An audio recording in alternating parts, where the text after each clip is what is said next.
Good day to everybody. The topic I will be discussing today is about the stick line and the aiming line. These two lines are not collinear, but there are times that they are collinear. If we are using this is the example we are doing is half bullhead. So if we are using the fractional aiming, the aiming line is the line from the center of this object ball to the side of this mother ball. This is the aiming line. This is the line we are to aim in order for this object ball to be pocketed there.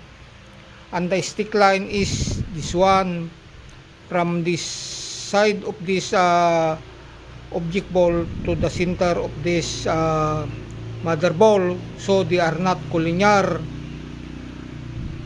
We aim here, but our stick line is here.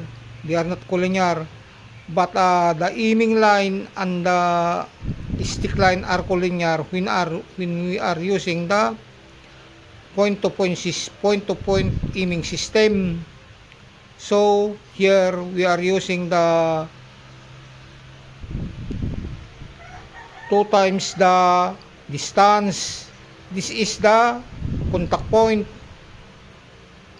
from here up to this 3/4 of the object ball. So 2 times this distance is here.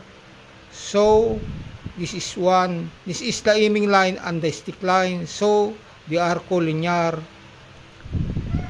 Okay, thank you.